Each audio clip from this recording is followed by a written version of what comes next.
இன்று நாம் இயேசுவின் விண்ணேற்பு விழாவை கொண்டாடுகிறோம். இயேசு மண்ணுலக வாழ்வை முடித்துவிட்டு விண்ணகம் செல்கின்றார். நாமும் உயர வேண்டும், பிறரையும் உயர்த்த வேண்டும் என்பதை விண்ணேற்பு விழா விளக்குகிறது. இதைத்தான் இயேசு பிறந்தது முதல் இறந்து உயிர்த்து விண்ணகம் செல்லும் வரை போதித்தும் சாதித்தும் காட்டிச் சென்றார். எவ்வாறு பாடுகளுக்கு முன் 40 நாள் தியானத்துடன் பாடுகளை ஆரம்பித்தாரோ அவ்வாறே உயிர்த்த பின் 40 நாள் மகிழ்ச்சியுடன் சீடர்களை திடப்படுத்தி விண்ணேற்றம் அடைந்தார். இயேசு விண்ணகம் சென்று விட்டார் என்றால் அவர் இன்று நம்முடன் இல்லை என்று அர்த்தம் இல்லை. மாறாக உலகம் முடிவு வரை எந்நாளும் நான் உங்களோடு இருக்கிறேன் என்று உறுதி அளித்துள்ளார். விண்ணகம் செல்ல வழிகாட்டும் உயர்ந்த செயல்கள் எவை என நமக்கு சொல்லிக் கொடுக்கிறார். விண்ணேற்றம் அடைந்த இயேசு உலகெங்கும் சென்று படைப்பிற்கெல்லாம் நற்செய்தி பறைசாற்றுங்கள் என்கிறார். அவரின் வார்த்தைகளை அறிவித்து அவரை மகிமைப்படுத்துவது நம் ஒவ்வொருவரின் கடமையாகும். விண்ணேற்பின் வல்லமையை புரிந்து கொள்வோம். விண்ணேற்பின் சக்திகளாக வாழ்ந்து காட்டுவோம். விண்ணேற்பின் பலனை இப்பலியில் வேண்டுவோம்.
தந்தை மகன் தூய ஆவியாரின் பெயராலே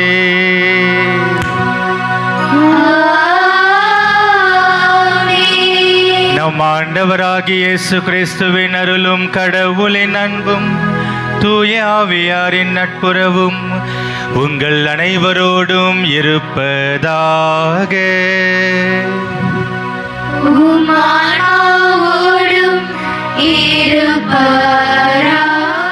இன்றைய திருப்பலியானது பிறந்தநாளை கொண்டாடும் இருதய மைக்கேல் நன்றி திருப்பலியாகவும், சேஸ்ராஜ் 16ஆம் பிறந்தநாள் நன்றி திருப்பலியாகவும், ஜான்சன் லியோ 20வது பிறந்தநாள் நன்றி திருப்பலியாகவும் கொண்டாடப்படுகிறது. மேலுமாக இருதய பாபு, ஜேசு தங்கம் குடும்பத்தார் நன்றி திருப்பலியாக, தேவராஜ் பணி ஓய்வு நன்றி திருப்பலியாக, வர்ஷ்னி வெரோனிகா நன்றி திருப்பலியாக, மகிமைதாஸ் ரேணுகா குடும்பத்தார் நன்றி திருப்பலியாகவும், தமிழரசன் தைனஸ் ராணி குடும்பத்தார் நன்றி திருப்பலியாகவும், அருமை செல்வம் ஜான்சி கிறிஸ்டினா ஜோயல் குடும்பத்தார் நன்றி திருப்பலியாகவும், எலிசபெத் அந்தோனிராஜ் குடும்பத்தில் நடைபெற்ற திருமணம் நல்ல முறையில் நடந்ததற்கு நன்றியாகவும், மேலுமாக மரித்த சந்திரராஜ் அவருடைய ஆண்மை பாற்றிக்காகவும், ஹென்சல் கேட்லின் அவருடைய ஆண்மலை பாற்றிக்காகவும், மரியம்மாள் சந்தியா அப்பர் அவருடைய ஆண்மலை பாற்றிக்காகவும், மரிய செபஸ்தியான் இன்னாசி அம்மாள் அவருடைய ஆண்மலை பாற்றிக்கும் இத்திருப்பலியானது ஒப்புக் கொடுக்கப்படுகிறது. சகோதர சகோதரிகளை, நாம் இன்று திருப்பலி முன்னுரைகளை கேட்டதை போல இன்று நாம் ஆண்டவருடைய விண்ணேற்று பெருவிழாவை மகிழ்ச்சியோடு கொண்டாடி கொண்டிருக்கின்றோம். ஆண்டவர் உயிர்த்தெழுந்த 40வது நாளை நாம் ஒவ்வொரு ஆண்டும் விண்ணேற்று பெருவிழாவாக நாம் கொண்டாடுகின்றோம். 40வது நாள் போன வியாழக்கிழமையாக இருக்கின்றது. ஆனால் இந்த மறைபரப்பு நாடுகளிலே அந்த வியாழக்கிழமைக்கு அடுத்த ஞாயிறை விண்ணேற்பு பெருவிழாவாக நாம் கொண்டாடுகின்றோம். அன்பார்ந்தவர்களே, கடவுள் இயேசு கிறிஸ்து விண்ணேற்றம் அடைந்தார். எதற்காக? அவர் எங்கிருந்து வந்தாரோ அங்கே செல்கின்றார். நாமும் அங்கே செல்வோம் என்ற உறுதியை நமக்கு தருகின்றார். கடவுளிடமிருந்து வந்தோம், அங்கே நான் திரும்ப செல்வோம் என்பது நம்முடைய விசுவாசம், நம்முடைய நம்பிக்கை. இந்த நம்பிக்கையைத்தான் நாம் இன்று கொண்டாடுகின்றோம். ஆகவே அன்பார்ந்தவர்களே, இந்த நாளிலே கடவுள் நம் ஒவ்வொருவரையும் நிறைவாக ஆசீர்வதிக்க வேண்டும். நம்முடைய குடும்பத்தை ஆசீர்வதிக்க வேண்டும். நம்முடைய படிப்பை, நாம் செய்கின்ற பணிகளை, நாம் எடுக்கின்ற ஒவ்வொரு முயற்சியை ஆசீர்வதிக்க வேண்டும் என்று இந்த திருப்பலியிலே சிறப்பாக ஜெபிப்போம்.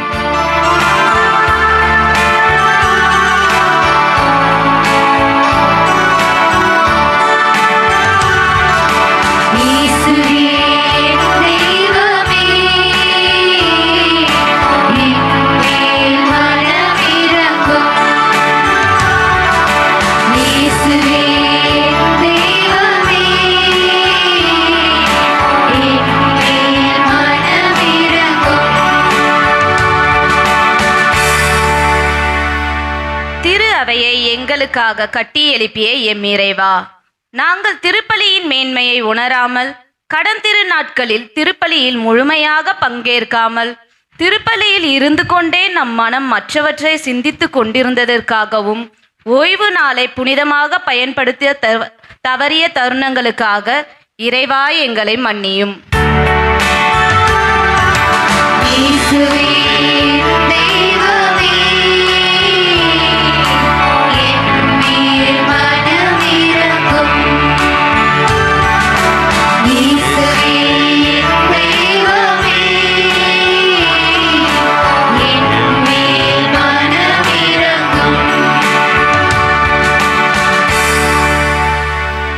உடலும் இரத்தமுமாய் நற்கருணையில் வீற்றிருக்கும் எம் இறைவா, நற்கருணையின் மகத்துவத்தை அறியாமல் நாங்கள் அங்கும் இங்கும் பராக்கில் இருந்ததற்காகவும், சில நேரங்களில் நற்கருணையை உட்கொண்டு மற்றவர்களை பற்றி குறை கூறியதற்காகவும், திருப்பலியில் பங்கேற்கும் நற்கருணை என்னும் திருவிருந்தை உட்கொள்ளாமல் இருந்த தருணங்களுக்காக இறைவா எங்களை மன்னியும்.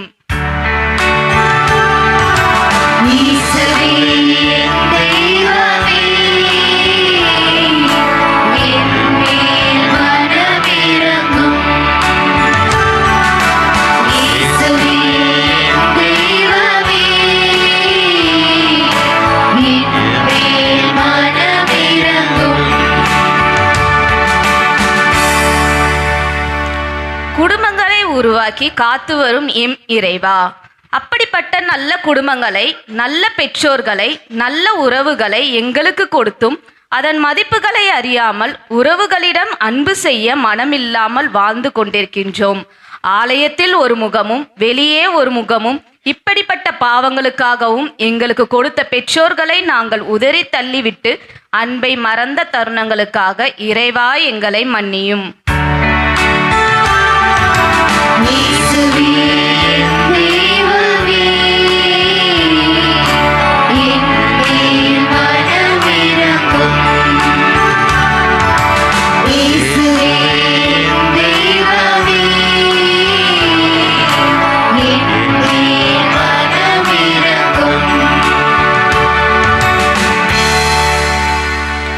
விண்ணக அரியணையில் வீற்றிருக்கும் எம் இறைவா, நாங்கள் பல நேரங்களில் நிலைவாழ்வுக்கு செல்ல முயற்சிக்கிறோம் என்று சொல்லி ஒவ்வொரு முறையும் பாவம் என்னும் வாழ்க்கையில் விழுந்து கிடக்கின்றோம்.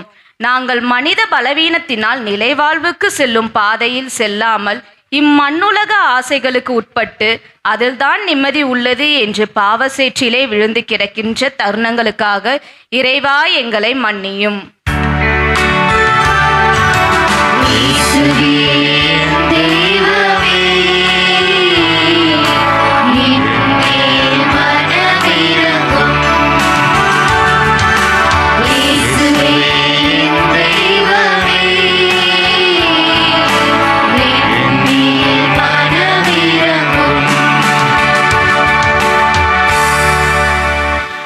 எல்லாமுள்ள இறைவன் நம் மீது இரக்கம் வைத்து நம்முடைய பாவங்களை எல்லாம் மன்னித்து நம் அனைவரையும் நிலை வாழ்வுக்கு அழைத்துச் செல்வாராக.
மன்றாடுவோமாக. எல்லாம் வல்ல இறைவா, உம் திருமகன் கிறிஸ்துவின் விண்ணேற்றம் எங்களுக்கு ஒரு முன் அடையாளமாக இருக்கின்றது. தலையாகி அவர் பெற்ற மாட்சிக்கு அவருடைய உடலாகிய நாங்களும் அழைக்கப்பட்டுள்ளோம் எனும் எதிர்நோக்கை எங்களுக்கு தருகின்றது. எனவே நாங்கள் உமக்கு அன்புடன் நன்றி கூறி புனிதமான மகிழ்ச்சியுடன் அக்களிக்க செய்வீராக. உம்மோடு தூயாவையாரின் ஒன்றிப்பில் இறைவனாய் என்றென்றும் வாழ்ந்து ஆட்சி செய்கின்ற எங்கள் ஆண்டவரும் உம்முடைய திருமகனுமாகிய கிறிஸ்து வழியாக உம்மை மன்றாடுகின்றோ.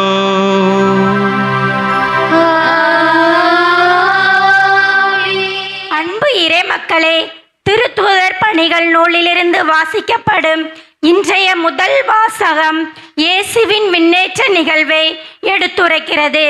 தூய ஆவி வரும் வரை சீடர்கள் எருசலேமிலே தங்கியிருக்குமாறு இயேசு பணிவதையும் இயேசு இரண்டாம் முறையாக மீண்டும் வருவார் என்பதை வானதூதர் முன்னுரைப்பதையும் இங்கு காண்கிறோம்.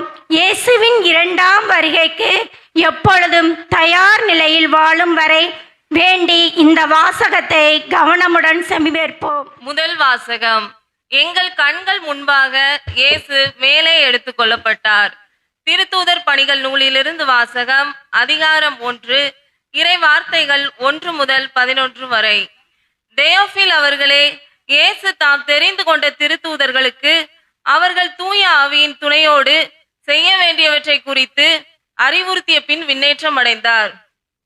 விண்ணேற்றம் அடைந்த நாள் வரை அவர் செய்தவை கற்பித்தவை யாவற்றையும் குறித்து எனது முதலாம் நூலில் நான் எழுதினேன். இயேசு துன்புற்று இறந்த பின்பு 40 நாள்களாக அவர்களுக்கு தோன்றி இறையாட்சியை பற்றி கற்பித்தார். பல தெளிவான சான்றுகளால் தாம் உயிரோடு இருப்பதை காண்பித்தார். அவர்களோடு சேர்ந்து உண்ணும் போது அவர்களிடம், நீங்கள் எருசலேமை விட்டு நீங்க வேண்டாம், என்னிடம் இருந்து கேட்டறிந்த தந்தையின் வாக்குறுதி நிறைவேற காத்திருங்கள்.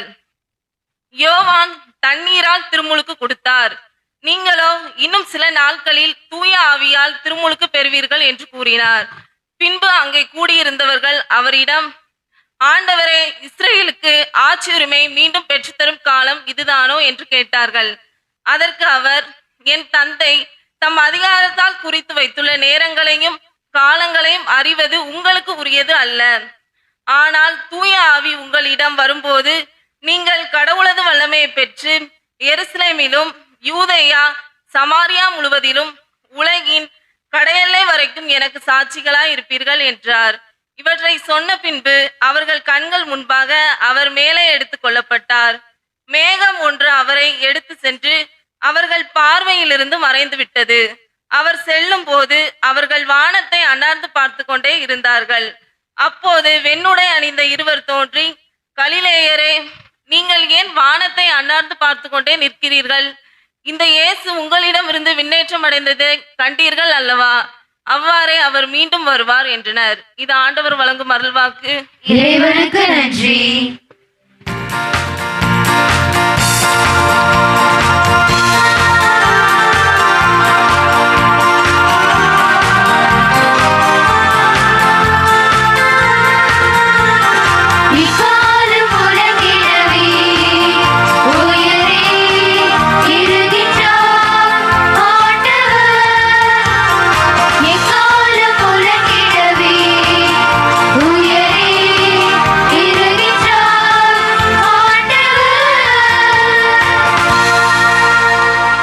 மக்களினங்களே, களிப்புடன் கைகொட்டுங்கள், ஆர்ப்பரித்து கடவுளை புகழ்ந்து பாடுங்கள்.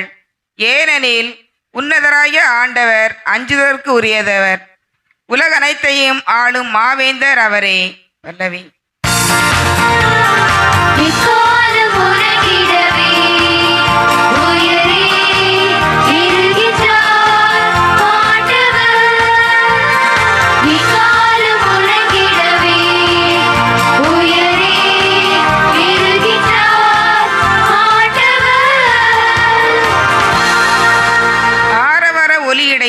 பவனி செல்கின்றார் கடவுள், எக்காலம் முழங்கிடவே உயரவே ஏறுகின்றார் ஆண்டவர்.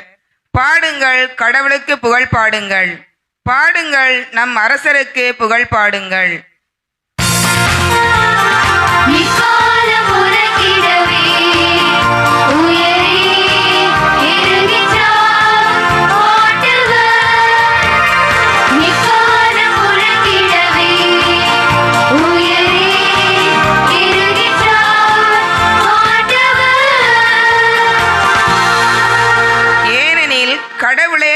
உலகின் வேந்தர், அருட்பா தொடுத்து புகழ் பாடுங்கள்.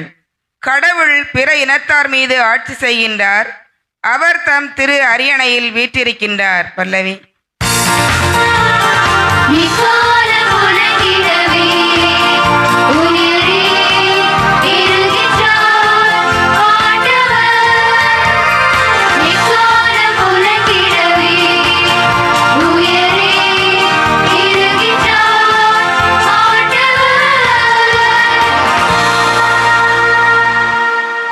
இன்றைய இரண்டாம் வாசகம் நாம் பெற்றுக்கொண்ட அழைப்புக்கு ஏற்ப வாழுமாறு நமக்கு அழைப்பு விடுக்கிறது. உயரே ஏறி சென்ற கிறிஸ்துவின் விருப்பத்திற்கு ஏற்பவே நம் ஒவ்வொருவருக்கும் அருள் வழங்கப்பட்டுள்ளது என்ற புனித பவுல் எடுத்துரைக்கின்றார். திருச்சபையின் தலைவராகிய கிறிஸ்துவர்களோடு இணைந்து அவரது பணியை செய்யவும் மறை உடலின் உறுப்புகளாக வாழும் வரம் வேண்டி இவ்வாசகத்தை கவனமுடன் செவிசாய்ப்போம். கிறிஸ்து விண் உலகத்திற்குள்ளே நுழைந்திருக்கிறார். எபிரேயருக்கு எழுதப்பட்ட திருமுகத்தில் இருந்து வாசகம். அதிகாரம் 9, இறை வார்த்தைகள் 24 முதல் 28 முடிய மற்றும் அதிகாரம் 10, இறை வார்த்தைகள் 19 முதல் 23 முடிய. சகோதரர் சகோதரிகளே, கிறிஸ்து மனிதரின் கையால் அமைக்கப்பட்டதும் உண்மையான தூயகத்திற்கு முன்னடையாளமாய் இருப்பதுமான இவ்வுலக தூயகத்திற்குள் நுழையாமல் விண்ணுலகத்திற்குள்ளே நுழைந்திருக்கிறார். அங்கே இப்பொழுது நம் சார்பாக கடவுளின் திருமுன் நிற்கிறார். தலைமை குரு விலங்குகளின் இரத்தத்துடன் ஆண்டுதோறும் தூயகத்திற்குள் செல்வார். அதற்கு மாறாக கிறிஸ்து தம்மையே ஒரே முறை பலியாக கொடுத்தார். அதை மீண்டும் மீண்டும் செய்யவில்லை. அவ்வாறு செய்திருப்பார் என்றால் உலகம் தோன்றிய காலந்தொட்டு அவர் மீண்டும் மீண்டும் துன்புறுத்திருக்க வேண்டும்.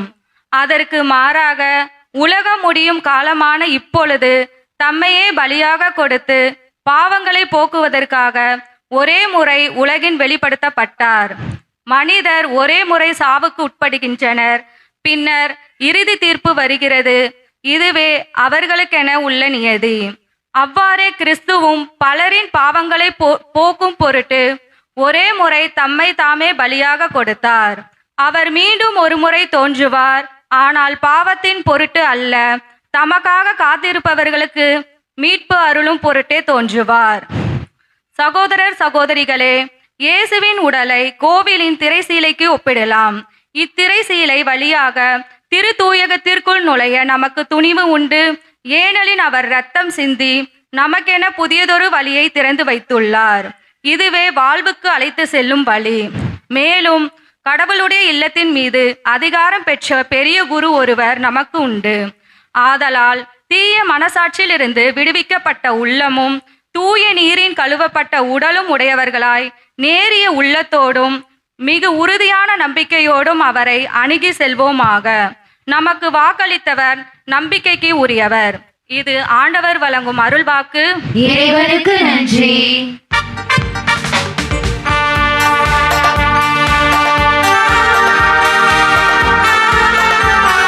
அல்லேலூயா, அல்லேலூயா, அல்லேலூயா, அல்லேலூயா, அல்லேலூயா, அல்லேலூயா, அல்லேலூயா, அல்லேலூயா,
ஆண்டவர் உங்களோடு இருப்பாராக.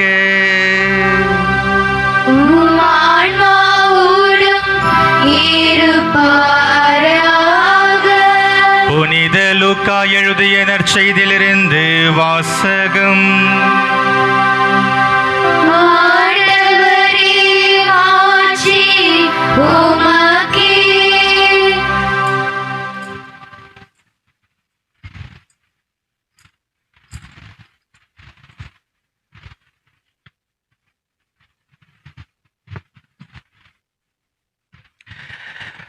அதிகாரம் 24, இறை வசனங்கள் 46 53 முடிய.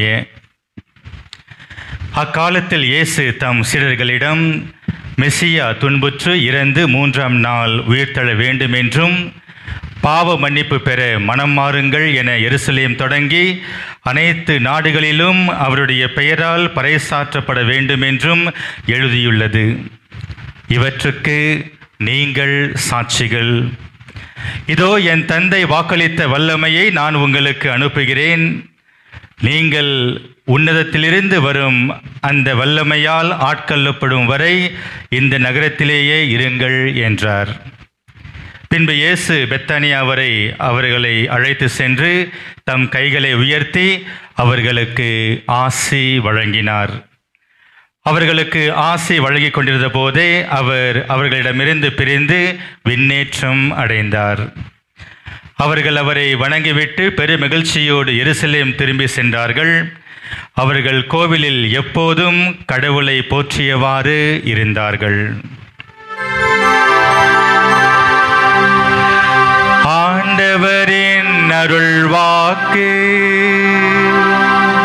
கிறிஸ்துவே, உமக்கு புகழ்.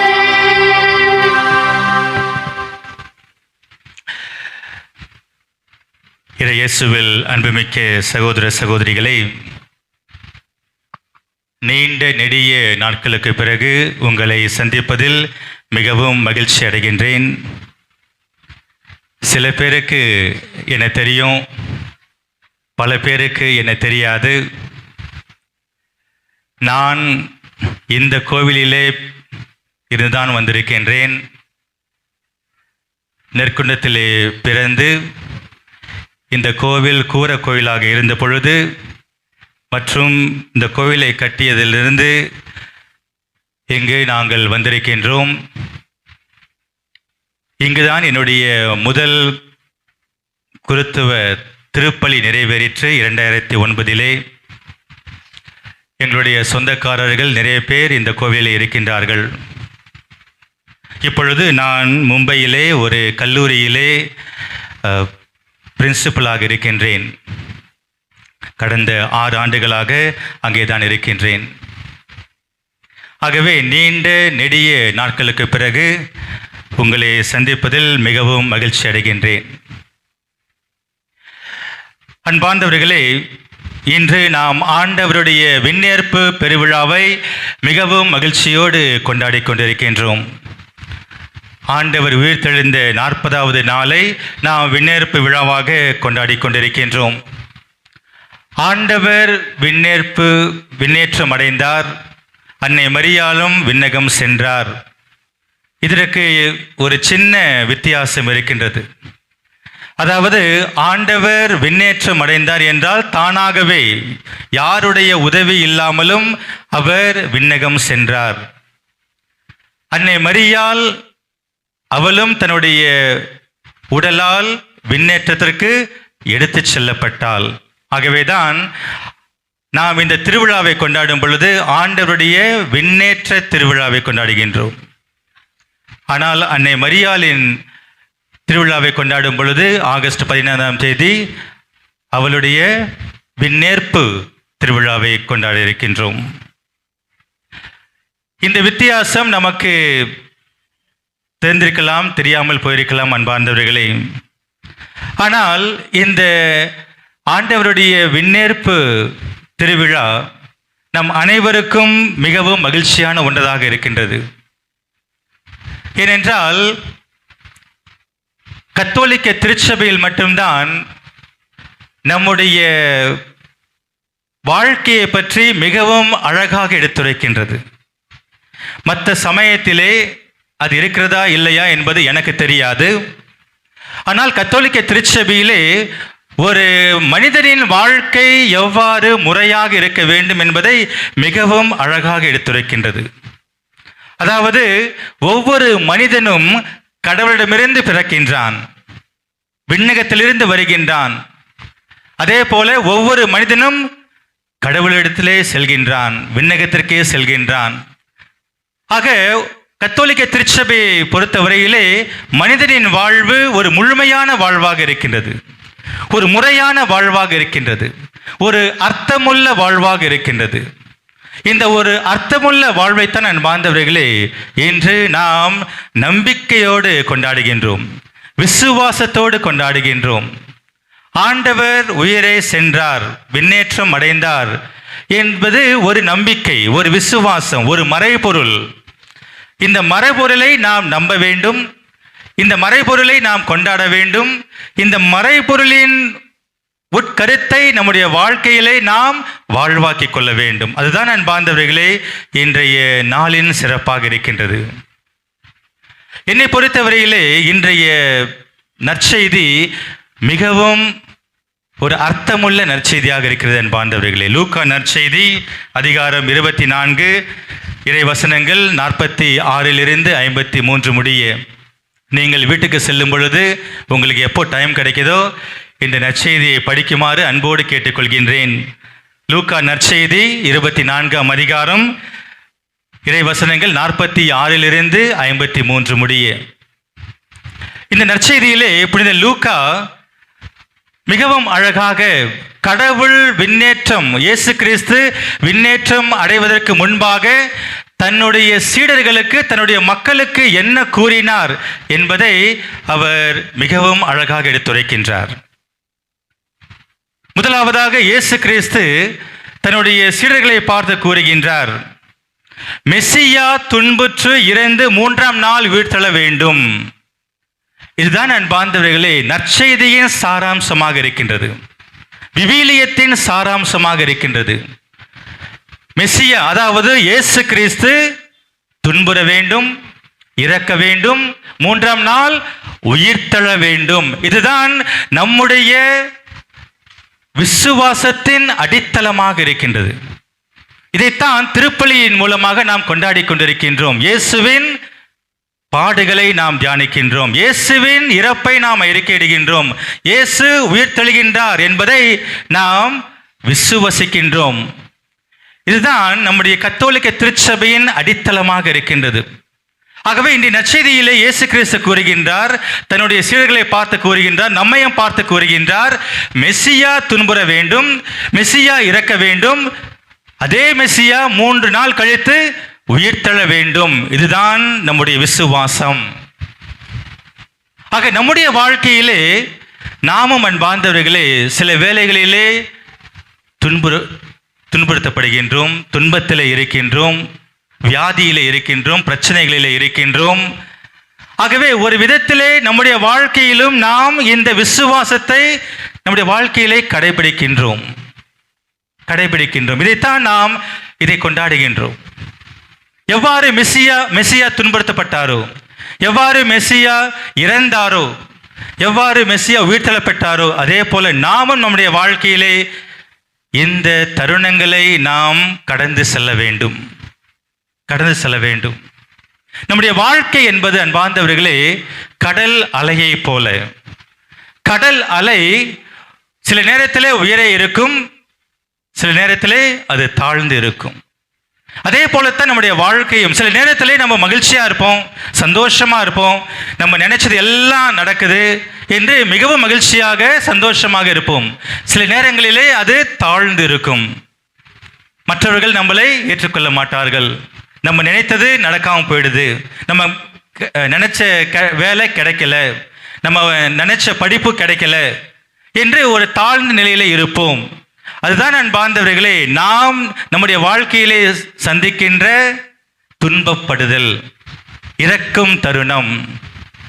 நான் அந்த அலை எவ்வாறு உயர்கிறதோ நம்முடைய வாழ்க்கையும் சில நேரங்களில் உயர்கிறது. அதுதான் அன்பார்ந்தவர்களே நம்முடைய வாழ்க்கையில் இருக்கின்ற உயிர்த்தெழுகின்ற தருணம். ஆகவே இந்த விசுவாசத்தின் அடித்தளத்தை நம்முடைய வாழ்க்கையிலும் நாம் நாள்தோறும் சந்திக்கின்றோம். இதைத்தான் நான் பாந்தவர்களின் நற்செய்தியிலே இயேசு கிறிஸ்து கூறுகின்றார். மெஸ்ஸியா எவ்வாறு துன்பப்பட்டு இறந்து உயிர்த்தெழுந்தாரோ அதே போல உங்களுடைய வாழ்க்கையிலும் நீங்கள் துன்புற வேண்டும், இறக்க வேண்டும், உயிர்த்தெழ வேண்டும். இதுதான் நம்முடைய விசுவாசத்தின் அடித்தளமாக இருக்கின்றது. இரண்டாவதாக அன்பார்ந்தவர்களே, இயேசு கிறிஸ்து இந்த நற்செய்தியிலே கூறுகின்றார், நீங்கள் அனைவரும் பாவ மன்னிப்பு பெற மனம் மாறுங்கள் என்று கூறுகின்றார். நீங்கள் அனைவரும் பாவ மன்னிப்பு பெற மனம் மாற வேண்டும் என்று கூறுகின்றார். ஆம் அன்பார்ந்தவர்களே, நாம் அனைவரும் பாவிகள். தெரிந்தோ தெரியாமலோ நாம் சில நேரங்களிலே பாவங்கள் செய்கின்றோம். ஆனால் அன்பார்ந்தவர்களே, எனக்கு தெரிந்த வரையிலே நாம் செய்கின்ற மிகப்பெரிய பாவம் என்ன என்றால், நான் செய்கின்ற மிகப்பெரிய பாவம் என்னவென்றால், நான் பாவம் செய்யவில்லை என்ற ஒரு கருத்தோடு வாழ்வதுதான். தப்பு எல்லாம் மற்றவங்க மேல, அவன் தான் தப்பு செஞ்சான், அவ தான் தப்பு செஞ்சா, அவங்க தான் தப்பு செஞ்சாங்க, நான் அந்த தருணத்தில் நல்லவனாக இருந்தேன் என்ற கருத்தை நாம் எப்பொழுது உள்வாங்குகின்றோமோ அப்பொழுதே நாம் பாவம் செய்கின்றோம். ஆகவேதான் அன்பார்ந்தவர்களே, ஆண்டவர் விண்ணேற்பு அடைவதற்கு முன்பாக இந்த ஒரு கருத்தை தன்னுடைய சீடர்களுக்கும் நமக்கும் கூறுகின்றார். பாவ மன்னிப்பு பெற்று நீங்கள் மனம் மாறுங்கள் என்று கூறுகின்றார். அந்த மனம் மாறுதல் நம்முடைய வாழ்க்கையிலே நாள்தோறும் நடக்க வேண்டும் அன்பார்ந்தவர்களே. ஆகவேதான் கூறுகின்றார்கள், நாம் பாவ சங்கீர்த்தனம் செய்ய வேண்டும்.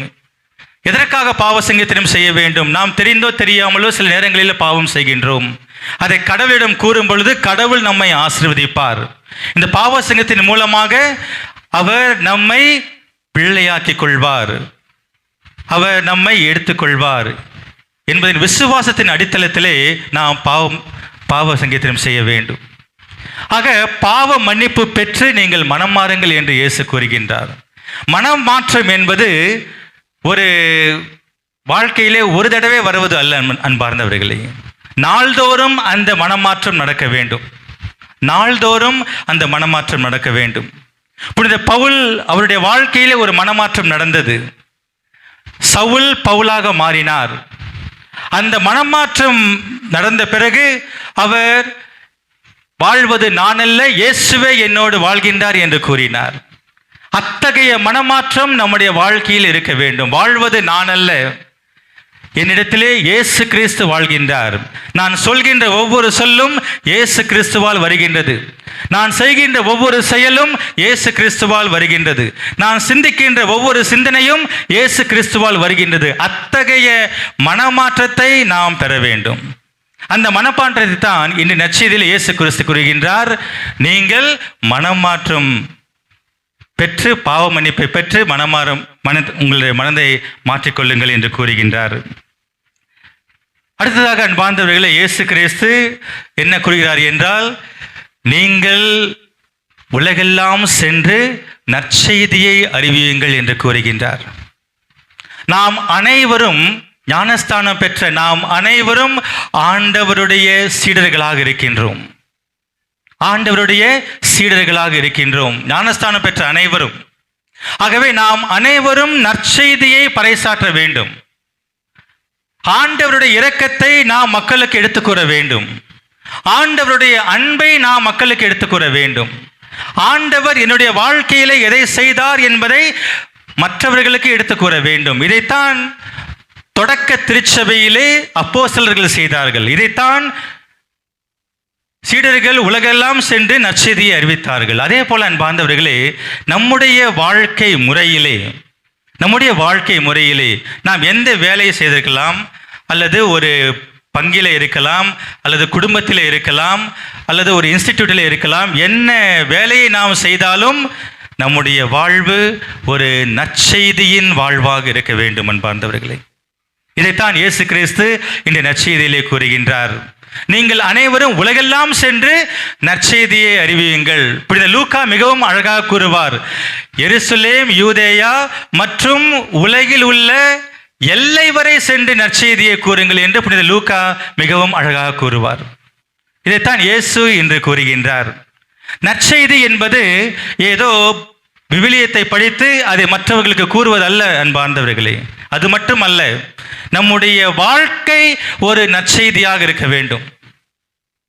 காந்தியடிகள் கூறுவார், என்னுடைய வாழ்வுதான் என்னுடைய செய்தி என்று கூறுவார். என்னுடைய வாழ்வுதான் என்னுடைய செய்தி என்று கூறுவார். சில பேர் நன்றாக ஜெபிப்பார்கள், நன்றாக பேசுவார்கள், ஆனால் அவருடைய வாழ்வு, அவருடைய பேச்சு இரண்டுக்கும் ஒத்து போகாமல் இருந்தால் மக்கள் அவர்களை ஏற்றுக்கொள்ள மாட்டார்கள். நம்முடைய வார்த்தையும் நம்முடைய வாழ்வும் ஒன்றாக இருக்க வேண்டும்.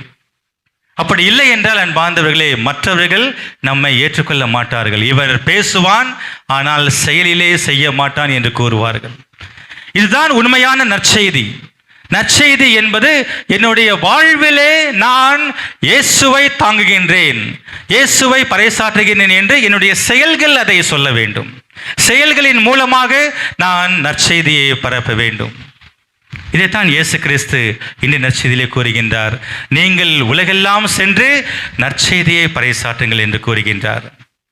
நிறைவாக அன்பார்ந்தவர்களே, இயேசு கிறிஸ்து இந்த நற்செய்தியிலே உங்களுக்கு நிறைவான மகிழ்ச்சியை தருகின்றேன் என்று கூறுகின்றார். அதாவது பரிசுத்த ஆவியானவர் தான் உங்களுக்கு நிறைவான மகிழ்ச்சியை தருவார். அந்த பரிசுத்த ஆவியை நாம் நம்முடைய உடலிலே தாங்கிக் கொள்ள வேண்டும். அந்த பரிசுத்த ஆவிதான் நாம் எந்த நேரத்திலும், உடல் நலத்திலும் நோயிலும், மற்றவர்கள் ஏற்றுக்கொள்ளாலும் ஏற்றுக்கொள்ளவிட்டாலும் அந்த பரிசுத்த ஆவிதான் நமக்கு அந்த மகிழ்ச்சியை தருவார். அத்தகைய மகிழ்ச்சியை இயேசு கிறிஸ்து இந்த நற்செய்தியிலே கூறுகின்றார். நான் உங்களுக்கு அத்தகைய மகிழ்ச்சியை தருவேன், பரிசுத்த ஆவியானவர் அந்த மகிழ்ச்சியை கொடுப்பார் என்று கூறுகின்றார்.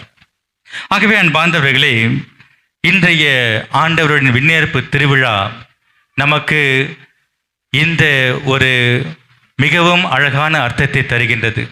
அதாவது நாம் மண்ணிலே கால் பதித்து நிற்க வேண்டும், விண்ணிலே கைவீசி நடக்க வேண்டும். மண்ணிலே கால் பதித்து நிற்பது என்பது நாம் அவருடைய சீடர்களாக வாழ்வது. விண்ணிலே கைபேசி நடப்பது என்பது நம்முடைய உள்ளத்தை, நம்முடைய சிந்தனையை மேல் நோக்கி பார்ப்பது. ஆகவே இன்றைய திருப்பலியிலே நாம் அனைவரும் மண்ணிலே கால் பதித்து விண்ணிலே கைவீச நாம் சிறப்பாக செபிப்போம். இதற்காக நம்முடைய வாழ்க்கையில் முயற்சி செய்வோம். இதை ஆண்டவர் நம் ஒவ்வொருவரையும் நிறைவாக ஆசீர்வதிப்பாராக. ஆமீன்.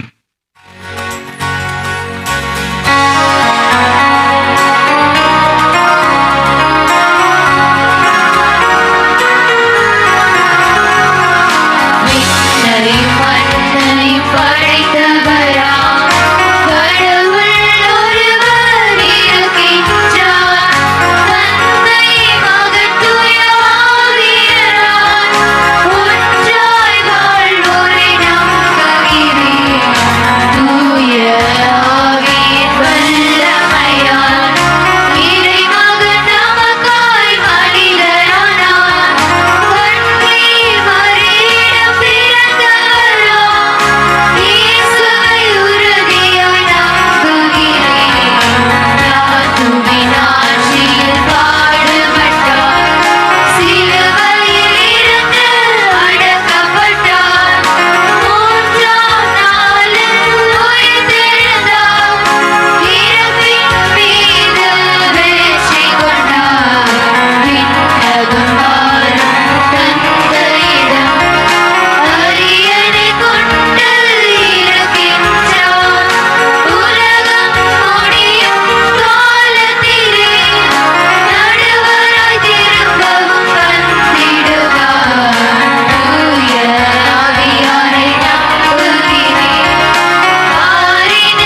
அன்புமிக்க சகோதர சகோதரிகளே, மகிழ்ச்சி போகும் இந்த பாஸ்கா காலத்தில் கடவுளை உருக்கத்துடன் மன்றாடுவோம்.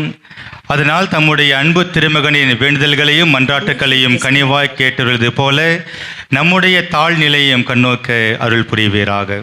ஆண்டவரின் விண்ணேற்பு பெருவிழாவை கொண்டாடுகிற இந்நாளில் இவற்றுக்கு நீங்களே சாட்சிகள் என்று சீடர்களுக்கு பணிக்கப்பட்ட கடமைகளை நினைவு கூறுகிறோம். இறை மக்களாகிய நாங்கள் யாவரும் உலகின் எல்லா திசைகளிலும் உம்முடைய உயிருள்ள சாட்சிகளாக விளங்கவும் எங்கள் திருத்தந்தை லியோ, திரு அவை தலைவர்கள், இறை மக்கள் ஆகிய நாங்கள் அனைவரும் சாட்சிய வாழ்வில் நிலைத்திருக்க வேண்டுமென்று இறைவா உம்மை மன்றாடுகிறோம். ஆண்டவரே, எங்கள் மன்றாட்டை கேட்டருளும். அவர்கள் கண்கள் முன்பாக மேலே எடுத்து கொள்ளப்பட்ட ஆண்டவரை அன்னார்ந்து பார்த்து கொண்டிருந்த சீடர்களைப் போன்று நாங்களும் எங்கள் கண்களை உம்மை நோக்கி உயர்த்துகிறோம். தந்தையின் வலப்புறம் வீற்றிருந்து ஆட்சி செய்கிறீர். உலகிற்கு அமைதி அருளவும் போர், கலவரம், வன்முறை ஆகிய கொடுமைகளிலிருந்து மானுடத்தை மீட்கவும் அமைதிக்காக உழைக்கும் நல் மனதினை நாடாளும் தலைவர்களுக்கு நல்கிடவும் வேண்டுமென்று இறைவா உம்மை மன்றாடுகிறோம். ஆண்டவரே, எங்கள் மன்றாட்டை கேட்டருளும். நமக்கு வாக்களித்த நம்பிக்கைக்கு உரியவன நம்பிக்கையோடு அவரை அணுகி செல்வோமாக என்கிற வரியில் நம்பிக்கை கொண்டோராய் உம்மை அணுகி வருகின்றோம். இங்க கூடியுள்ள நாங்கள் அனைவரும் குறையும் யாவும் நீங்க பெற்று நிறைவாறு பெற்றிட இறைவா மன்றாடுகிறோம். ஆண்டவரே, எங்கள் மன்றாட்டை கேட்டருளும். தூய ஆவி உங்களிடம் வரும்போது நீங்கள் கடவுளது வல்லமையை பெற்று எனக்கு சாட்சிகளாய் இருப்பீர்கள் என்ற உம்மொழிக்கேற்ப தூய ஆவியாரின் துணையோடு செம்மையான வாழ்வை நாங்கள் மேற்கொள்ளவும் புதிய கல்வி ஆண்டை தொடங்குகிற இவ்வேளையில் மாணவ மாணவியர் அனைவரும் ஆசிரிய பெருமக்களும் ஆவியின் வரங்களாலும் கொடைகளாலும் நிரப்பப்பட வேண்டுமென்று இறைவாமை மன்றாடுகிறோம். அன்பே உருவான எம் இறைவா, எம் பங்கில் நடக்கவிருக்கும் திருவிழாவில் எந்த ஒரு இயற்கை சீற்றமும் மனப்பான்களும் ஏற்படாமல் இருக்க உமது இரக்கத்தினால் சிறப்பாக திருவிழாவை நடத்தி தர வேண்டுமென்று இறைவாமை மன்றாடுகிறோம். நம்முடைய தனிப்பட்ட கருத்துக்களை மௌனமாக ஆண்டவருடைய திருப்பாதத்திலே சமர்ப்பிப்போம். நம்முடைய பங்கு தந்தைக்காகவும் உதவி பங்கு தந்தைக்காகவும் இந்த பங்குள்ள ஒவ்வொரு குடும்பத்திற்காகவும் மற்றும் இந்த குடும்பங்களில் உள்ள ஒவ்வொரு நபருக்காகவும் சிறப்பாக ஜெபிப்போம். ஆண்டவருடைய ஆசி இவர்கள் மேல் எங்கும் தங்குவதாக. இவர்கள் எடுக்கும் ஒவ்வொரு முயற்சியும் இறையிறக்க ஆண்டவர் ஆசீர்வதிக்க வேண்டும் என்று ஜெபிப்போம். நம்முடைய பிள்ளைகளின் படிப்பு, நாம் செய்கின்ற வேலை மற்றும் நாம் எடுக்கின்ற முயற்சி அனைத்தையும் ஆண்டவர் ஆசீர்வதித்து என்றென்றும் அவருடைய கண்ணின் கருவில் போல நம்மை காத்துள்ள வேண்டும் என்று இந்த நேரத்திலே ஜெபிப்போம்.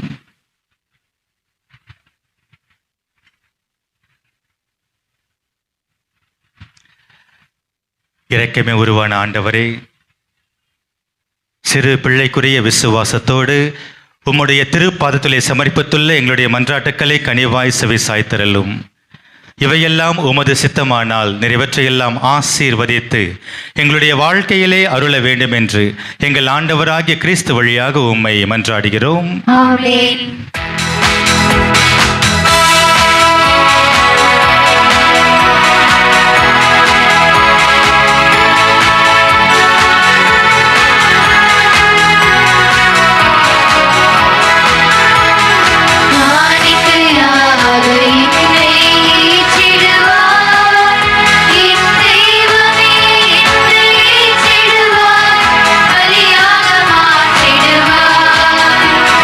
பலியாக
சகோதர சகோதரிகளே, என்னுடையதும் உங்களுடையதுமான இந்த பலி எல்லாம் வல்ல தந்தையாக இறைவனுக்கு ஏற்றதாகும்படி மன்றாடுங்கள்.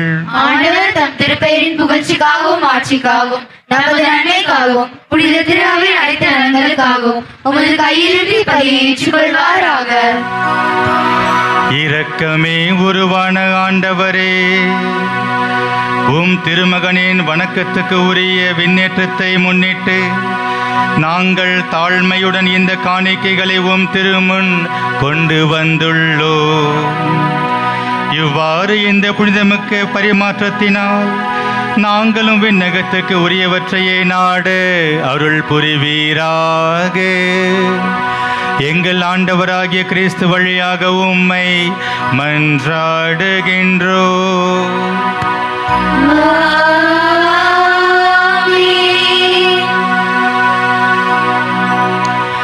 ஆண்டவர் உங்களோடு இருப்பாராக.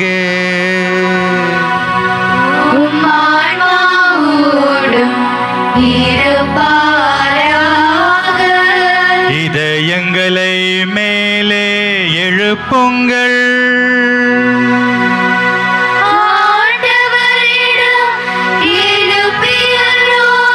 நாம் இறைவனாகிய ஆண்டவருக்கு நன்றி கூறுவோம்.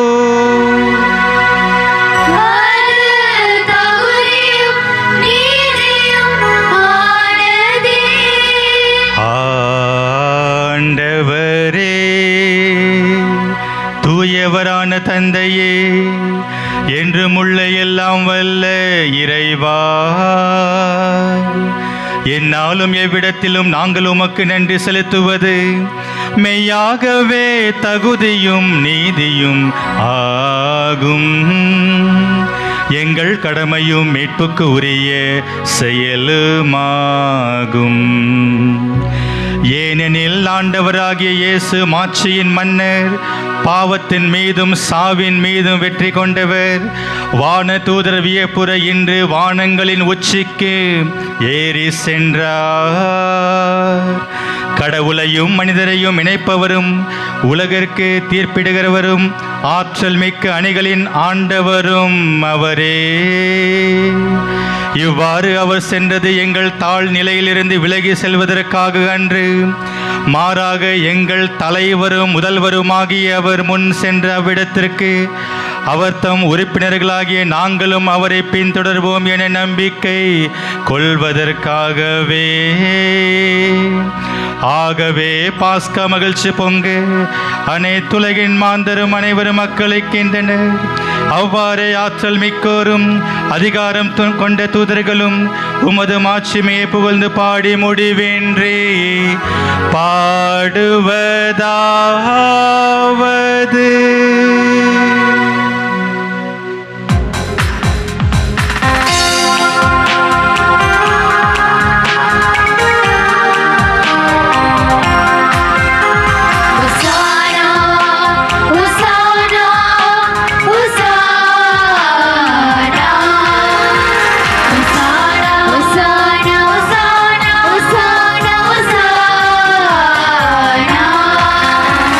தூயவர்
நீர் மெய்யாகவே தூயவர், தூய்மை அனைத்துக்கும் ஊற்று.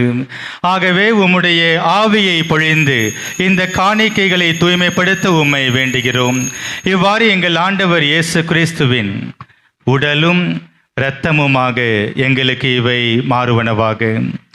அவர் பாடுபட உளம் கனிந்து தம்மை கையளித்த போது அப்பத்தை எடுத்து நன்றி செலுத்தி அதை பிட்டு தம் சீடர்களுக்கு அளித்து அவர் கூறியதாவது: அனைவரும் இதிலிருந்து பெற்று உண்ணுங்கள், ஏனெனில் இது உங்களுக்காக கையளிக்கப்படும் என் உடல்.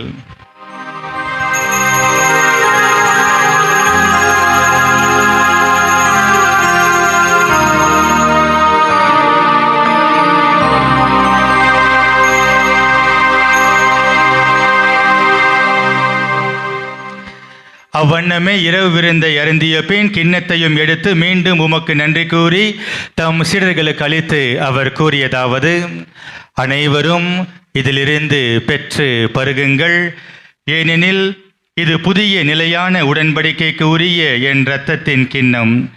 இது பாவ மன்னிப்புக்கென்று உங்களுக்காகவும் பலருக்காகவும் சிந்தப்படும். இதை என் நினைவாக செய்யுங்கள்.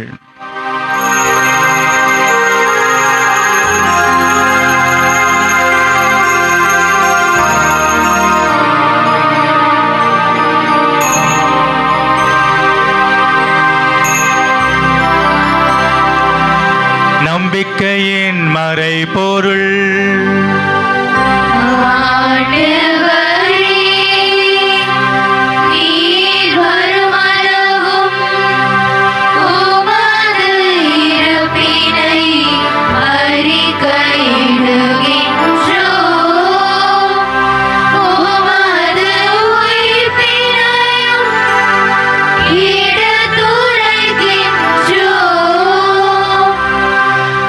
ஆகவே ஆண்டவரே, நாங்கள் கிறிஸ்துவின் இறப்பினையும் உயிர்ப்பினையும் நினைவு கூர்ந்து வாழ்வு தரும் அப்பத்தையும் மீட்பு அளிக்கும் கிண்ணத்தையும் உமக்கு ஒப்புக் கொடுக்கின்றோம். உம் திருமுன் நின்று உமக்கு ஊழியம் புரிய தகுந்தவர்கள் என எங்களை ஏற்றுக்கொண்டீர். எனவே உமக்கு நன்றி செலுத்துகின்றோம். மேலும் கிறிஸ்துவின் உடலிலும் பங்கு கொள்ளும் எங்களை தூய ஆவியார் ஒன்று சேர்க்க வேண்டுமென உம்மை தாழ்மையுடன் மன்றாடுகிறோம். ஆண்டவரே, உலகெங்கும் பரவியிருக்கும் உமது திரு அவையை நினைவு கூர்ந்தருளும். எங்கள் திருத்தந்தை 14ஆம் லியோ, எங்கள் பேராயர் ஜார்ஜ் ஆண்டனி சுவாமி, எல்லா திருநிலையினர் ஆகிய அனைவரோடும் உமது திரு அவை அன்பில் நிறைவு பெற செய்திருளும். மேலும் உயிர்த்தெழும் எதிர்நோக்குடன் துயில் கொள்ளும் எங்கள் சகோதர சகோதரிகளையும் இறந்தோர் அனைவரையும் இரக்கத்துடன் நினைவு கூர்ந்து உமது திருமுக ஒளியினுள் ஏற்றருளும். எங்கள் அனைவர் மீதும் இரக்கமாயிரும். கடவுளின் கன்னித்தாயான புனித மரியா, அவருடைய அன்பு கணவரான புனித யோசேப்பு, புனித திருத்தூதர்கள், எங்களுடைய பங்கின் பாதுகாவலரான புனித அந்தோனியார், இவ்வுலகில் உமக்கு உகந்தவராய் இருந்தோர் ஆகிய புனிதர் அனைவருடனும் நாங்கள் நிலை வாழ்வில் பங்கு கொள்ளும் தகுதி பெற்று உம் திருமகன் இயேசு கிறிஸ்து வழியாக உம்மை புகழ்ந்தேற்றும் வரமருள உம்மை மன்றாடுகிறோம்.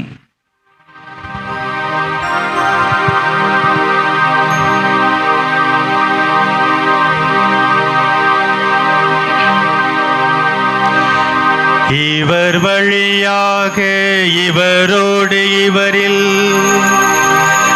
எல்லாம் வல்ல இறைவனாகிய தந்தையே, தூய ஆவியாரின் ஒன்றிப்பில் எல்லா புகழும் ஆட்சியும் என்றென்றும் உமக்கே உரியதே.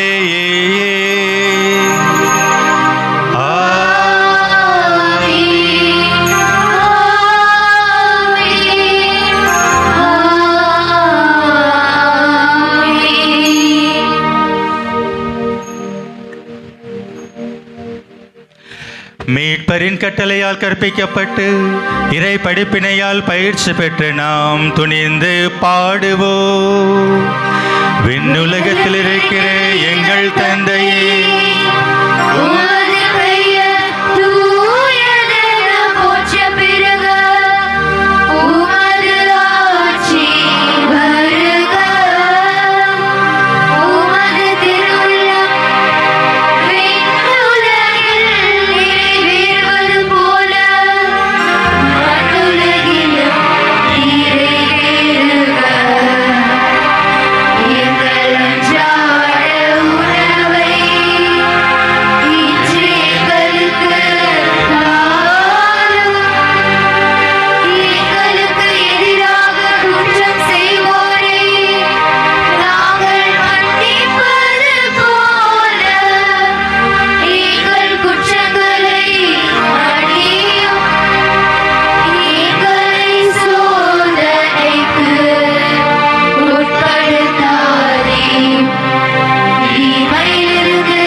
அனைத்திலிருந்தும் எங்களை விடுவித்து எங்கள் வாழ்நாளில் அமைதியை கனிவுடன் அருள உம்மை மன்றாடுகின்றோம்.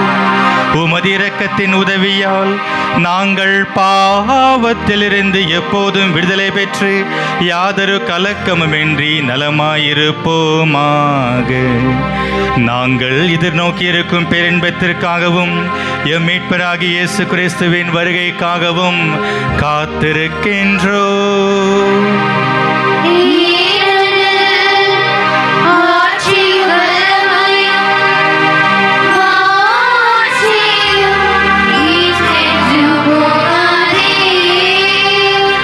ஆண்டவராகிய இயேசு கிறிஸ்துவே, அமைதியை உங்களுக்கு விட்டு செல்கின்றேன், என்னுடைய அமைதியையே உங்களுக்கு அளிக்கிறேன் என்று உம் திருத்துதர்களுக்கு மொழிந்தீரே.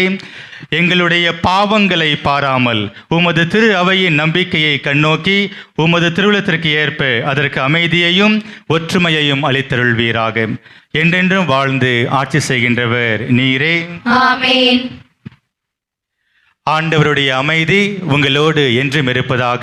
உம் ஆன்மாவோடும் இருப்பதாக. உயிர்த்த ஆண்டவர் தருகின்ற அமைதியை மகிழ்ச்சியோடு ஒருவருக்கொருவர் அறிவித்துக் கொள்வோம்.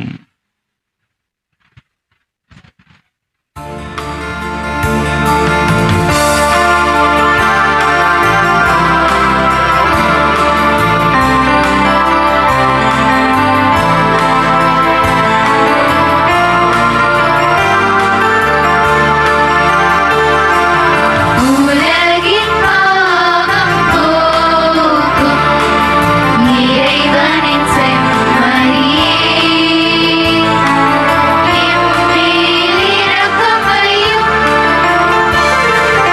உலகின் பாவம் போக்கும் இறைவனின் செம்மறியே, எம்மேல் இரக்கமையும். உலகின் பாவம் போக்கும் இறைவனின் செம்மறியே, எமக்கு அமைதி அருளும். எமக்கு அமைதி அருளும்.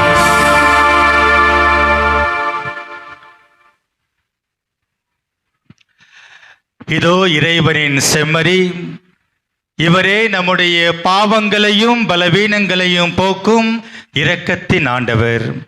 இச்செம்மறியின் திருவிருந்து கழைக்கப்பட்ட நாம் அனைவரும் பேறு பெற்றோர். ஆண்டவரே, நீர் என் உள்ளத்தில் எழுந்தருளி வர நான் தகுதியற்றவள். ஆனால் ஒரு வார்த்தை மட்டும் சொல்லி அருளும், எனது ஆன்மா நலமடையும்.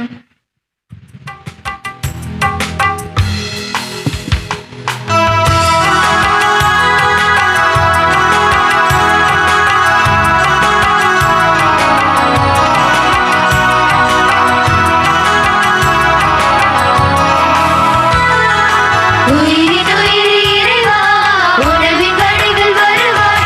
வாழும் உள்ளம் என்னை தேற்றவா. வாழ்வின் பாதை நாளும்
அறிக்கைகள். நமது பங்கைச் சேர்ந்த தந்தை அருள்தாஸ், தாய் அருள்மேரி இவளின் மகள் இமாக்குலேட் அருள் வினிதா என்பவருக்கும், கோட்டாறு மறை மாவட்டம் சைமன் காலனி பங்கைச் சேர்ந்த தந்தை லெனோ, தாய் செலின் ராணி இவளின் மகன் லெபரன்ஸ் சஜீல் என்பவருக்கும் திருமணம் நிச்சயிக்கப்பட்டது. இது முதல் அறிக்கை.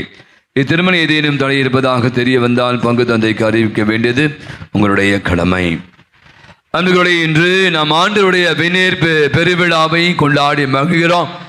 விழா வாழ்த்துக்களை ஒரு பலத்த ஒரு கரவழி கொடுத்து ஹாப்பி ஃபீஸ்ட். உங்களுக்கு தெரியும், கடந்த மே மாதம் 1ஆம் தேதியிலிருந்து 31ஆம் தேதி வரை பங்குல அன்னையை அலங்கரித்து தினந்தோறும் ஒரு நாள் கூட இல்லை, மழை, புயல், பனி, வெயில் எல்லாம் வந்துச்சு. ஆனால் நீங்கள் பார்த்தீங்கன்னா இந்த ஆலயத்தில் 5:45 மணியிலிருந்து 6:45 அல்லது 7 மணி வரை ஜெபமாலை, பாடல்கள், ஆராதனைகள் என்று ஒவ்வொரு நாளும் நம்முடைய மரியாதை சேனையினர் மிக அழகாக அன்னையை அழகாக அலங்கரித்து குழுவாக, குடும்பமாக, மரியாதை சேனையாக இணைந்து பலருக்காக ஜெபித்து ஒவ்வொரு நாள் முடிவிலும் இங்கே பார்த்தீங்கன்னா வெளியில் ஒரு கூட்டமே இருக்கும். டெய்லி ஸ்நாக்ஸ் சுண்டலாக இருக்கும், அது பாயாசமாக இருக்கும், அது பண்ணாக இருக்கும், அல்லது விதவிதமான விஷயங்களை எல்லாம் செய்து ஒரு அருமையான நாள். இந்த 31 நாளும் மிக அற்புதமாக ஒரு உறவின் நிகழ்வாக நடத்தி காட்டியவர்கள். நேற்று தினம் பார்த்தீங்கன்னா அந்த அன்னை மரியாள் எலிசபெத் அம்மா சந்தித்த விழாவை நம்ம கோலாகலமாக கொண்டாடினோம். அன்னைக்கு தேர்வு எடுத்தோம். நேற்று தினத்தை வழிநடத்த அதிசய மணல் மாதா வந்த அத்தனை பேருக்கும் பிரியாணிலாம் போட்டு ஒரு மகிழ்ச்சி. இங்கே பார்த்தீங்கன்னா அவ்வளவு கூட்டம். அவை இப்படியாக நாம் அனைவருமாக இணைந்து செய்த இந்த அற்புதமான அன்னையுடைய இந்த வணக்க மாதம் மிக சிறப்பாக நடைபெற உதவிய ஒத்துழைத்த அத்தனை பேருக்கு ஒரு பலத்த ஒரு கரவழி கொடுத்து அவளுக்கு நம்முடைய வாழ்த்துக்களையும் நன்றிகளையும் தெரிவித்துக் கொள்வோம். நம்முடைய பிள்ளைகள் அனைவருமாக நாளைய தினம் இந்த கல்வி ஆண்டு, புதிய கல்வி ஆண்டு, நியூ அகாடமிக் இயர் 2025 துவங்குகிறார்கள். நிறைய ஸ்கூல் நாளைக்கு தொடங்குது, அதுக்கப்புறம் 2 நாள் கழிச்சு தொடங்குது. நிறைய பிள்ளைகளை எல்லாம் நம்ம வாழ்த்துவோம். அவளுக்குள்ள ஒரு கரவழி கொடுக்கலாம். பிள்ளைகளை எல்லாம் நல்லபடியாக இந்த புதிய கல்வி ஆண்டில் உத்வேகத்தோடு, புத்துணர்வோடு இந்த புதிய படிப்புகளை எல்லாம் படிக்கணும். நல்லா படிக்கக்கூடிய தூய அவருடைய ஞானத்தை தரணும் என்று அவளுக்காக ஜெபிப்போம். அன்பாகவே, ஜூன் மாதம் 3ஆம் தேதி, ஜூன் மாதம் அப்படின்னாலே உங்களுக்கு தெரியும் என்ன ஞாபகம்? ஜூன் மாதம் திருவிழா. அது திருவிழா அப்படின்னு ஒரு உத்வேகத்தோடு ஜூன் மாதம் என்றாலே அந்தோனியார் அவர் தான் எல்லா பங்கிலும் வந்து அந்தோனியார் நம்ம பங்கு வந்து சிறப்பு. ஏன்னா அவரை நாம பாதுகாவலாய் கொண்டு இருக்கிறோம். அவே ஜூன் மாதம் நமக்கு வந்து கொடியேற்றலாம் சொல்லிக்கிட்டு இருக்கேன். முதல்ல ஜூன் மாதம் 3ஆம் தேதி மாதத்துடைய முதல் செவ்வாய்க்கிழமை. எனவே உங்களுக்கு தெரியும், இந்த ஆலயம் அப்படி ஒரு கூட்டம். எனக்கே தெரியாது எங்கிருந்து வருகிறார்கள், எவ்வளோ வெயில், பனி, மழைலாம் பெய்யும். ஆனால் பார்த்தீங்கன்னா கூட்டம் வந்து குறைய இங்கு வாய்ப்பில்லை. எனவே பல இடங்களது வெகு தொலைவில் இருந்து அத்தனை பேரும் நம்முடைய அந்தோனியாரை அண்டு வந்து சேவிக்கிறார்கள். எனவே இந்த 3ஆம் தேதி மாதத்துடைய முதல் செவ்வாய்க்கிழமை காலை 6:30 மணிக்கு திருப்பலியும், அதை தொடர்ந்து சிறிய நற்கருடைய ஆசீர்வாதம், காலை உணவு, நேர்ச்சை உணவு. நான் சொல்லுவேன், நிறைய பேருக்கு தெரியாது. தமிழகத்திலே கூட சொல்லலாம் நினைக்கிறேன். ஏன்னா மற்றத்தில் அசனம் போடுவாங்க. தமிழகத்திலே ஒரே ஒரு பங்கு தான், அதுவும் மதுரவாயில் தான். முதல் செவ்வாய்க்கிழமை காலை, மதியம், இரவு 3 வேளை வந்து நம்ம வந்து நேர்ச்சை உணவு கொடுக்குறோம். இது நான் கொடுக்கல, நிறைய பேர் வேண்டிக்கிட்டு கொடுக்குறாங்க. எனவே நான் சொன்ன மாதிரி காலை அந்த நற்கருணை ஆராதனை முடிந்த உடனே அனைவருக்குமாக நேர்ச்சி உணவு இருக்கிறது. காலை 11 மணிக்கு சிறப்பு திருப்பலியும், அதை தொடர்ந்து குணமளிக்கும் வழிபாடு, நற்கருணை ஆசீர்வாதம், முடிவில் அனைவருக்குமாக நேர்ச்சி உணவும் வழங்கப்படும். அன்று மாலை 5:45 மணிக்கு ஜெபமாலை, அதை தொடர்ந்து அலங்கரிக்கப்பட்ட நம்முடைய பாதுகாப்புடைய சிறப்பு தேர்பவனி, சிறப்பு திருப்பலி, குணமளிக்கும் வழிபாடும் நேர்ச்சி உணவும் வழங்கப்படும். அந்த நாளை வழி நடப்பார் தந்தை ஜான் பிரிட்டோ STM சபையை சேர்ந்தவர்.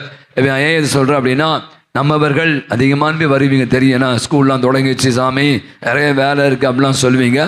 பல இடங்கள்லேருந்து எங்கெங்கேயோ இருந்து வருவாங்க. பழஞ்சூர்லேருந்து வரான், மாங்காடுலேருந்து வரான், குன்றத்தூர்லேருந்து வரான், வளர்புரத்துலேருந்து வரான், எங்கேயோ வந்து எப்படி ஒரு தேன் இருக்கிற இடத்துல அந்த ஈக்களை மொய்க்கிற மாதிரி பார்த்தீங்கன்னா அந்தோனியாரை அண்டி நம்பிக்கையோடு எவ்வளோ பேர் வந்து கொண்டு இருக்கிறான். எனவே நிறைய சாட்சிகளை கூட இங்கே சான்று பகிர்ந்து கொண்டு இருக்கலாம். எனவே இந்த நாளில் உங்களை அனைவரையும் அன்போடு வருக வருக என்று இந்த முதல் செவ்வாய்க்கிழமை நிகழ்வுக்கு வரவேற்கிறேன். வருகிற ஜூன் மாதம் 5ஆம் தேதி புனித போனிபஸ் மறை சாட்சி நினைவு. நீங்க சொன்ன மாதிரி நம்முடைய மதுரை நாயகன் அந்தோணியாருடைய 35வது ஆண்டு பெருவிழாவை நாம் வந்து கோலாகலமாக கொண்டாட பலவிதமான தொடர்ந்து ஒரு 4 வாரமாக அறிவித்து கொண்டிருக்கிறேன்.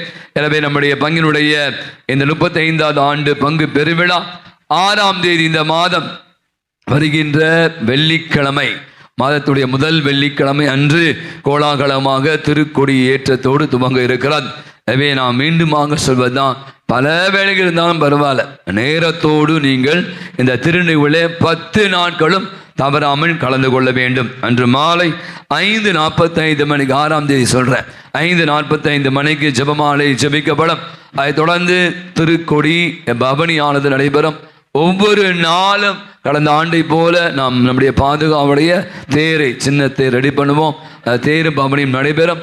அதை தொடர்ந்து கொடியேற்றமாக நடைபெறும்.